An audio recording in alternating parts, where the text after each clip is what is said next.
Au début, le graffiti, ça ressemblait à ça. Avec du matériel rudimentaire, les artistes de la préhistoire voulaient représenter sur les murs de leur habitat, leur quotidien et leur lieu de vie. Et puis, on a évolué.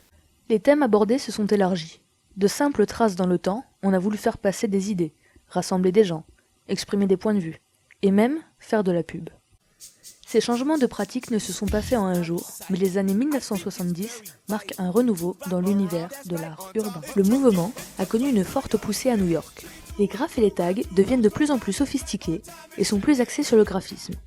Le nombre de graffeurs grandit, car la peinture en bombe rend la façon de peindre plus libre et plus rapide. C'est aussi à cette époque que les liens avec le hip-hop commencent à se tisser et que l'on détermine les disciplines majeures comme le tag, le throw-up ou les fresques. Les années 1980 voient une expansion du mouvement vers les grandes villes du monde. On y reprend les styles créés à New York, comme le wild style, le style bubble, le old school. Depuis, le graffiti new-yorkais a conquis la planète et l'on peut l'apprécier aussi bien dans un musée qu'au coin de notre rue. Gilles, un graffeur tarbé, a accepté de nous parler de sa passion. Alors j'ai commencé le graphe, ça fait peut-être 15 ans maintenant, donc vers 95 par là. Et en fait j'ai grandi à Tarbes dans une rue le long de la voie ferrée, donc en fait il y avait des tags partout. Donc au fur et à mesure de passer en vélo devant tous les tags, etc., je me suis mis moi-même à en faire. Par imitation, on va dire. Il y avait toujours des tags, etc. Donc au fur et à mesure, je me suis mis à dessiner également en cours, beaucoup. Et donc du coup, de fil en aiguille, je me suis mis à peindre sur les murs. L'inspiration, nous on fait du graffiti new-yorkais surtout, c'est-à-dire des lettrages élaborés, on va dire.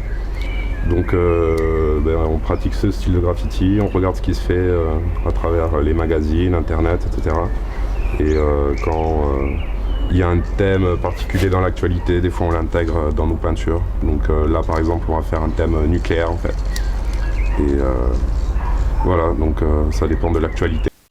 En français, les graffitis, issus de la tradition new-yorkaise et associés à la culture hip-hop, sont souvent appelés graphes. Ces graffeurs se font connaître en apposant leur signature, communément appelée blaze, ou celle du collectif, posse, crew, squad, auxquels ils appartiennent sous leurs œuvres, les murs, les métros ou encore les camions. 65 Heures, c'est plutôt un crew de graffiti. Donc on existe depuis 2005 et on a une dizaine de membres répartis dans le sud-ouest de la France. Et donc on n'a pas de statut ni rien, c'est plus une organisation informelle de graffiti.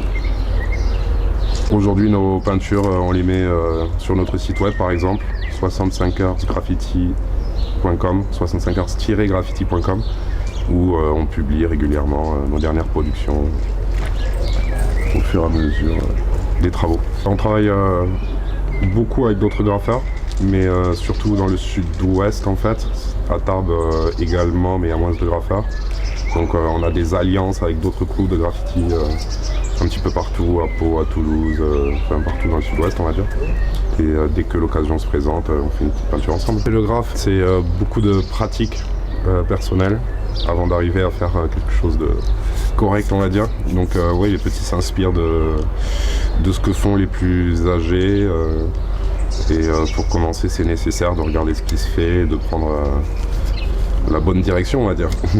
Et donc c'est beaucoup de pratiques, donc c'est plutôt... on est plutôt autodidacte pour l'apprentissage du graffiti, mais on regarde d'autres sources d'inspiration, comme la BD pour certains, les comics, etc. Les influences, c'est plutôt les livres et magazines qui ont fait se développer le graffiti au niveau mondial. Maintenant, il y en a partout dans le monde. Et c'est plutôt des livres comme Subway Art d'Henri Chalfant, donc c'est plutôt... des œuvres littéraires, on va dire, qui rassemblent beaucoup de graffiti, plutôt qu'un artiste en particulier, même si certains sont reconnus et ont influencé par leur style le mouvement. On s'inspire des fois du hip-hop pour faire des fresques, on intègre des visuels, des choses comme ça. Maintenant, tous les graffeurs n'écoutent pas du hip-hop, même si le graffiti fait partie du mouvement hip-hop. Il y a beaucoup de graffeurs qui écoutent autre chose, de la musique électro, par exemple. Donc nous on est plutôt hip-hop, donc effectivement on fait quelques fresques où on met des rappels par rapport à cette culture. Mais c'est pas non plus... on fait pas ça pour faire du hip-hop, quoi. On fait avant tout du graffiti.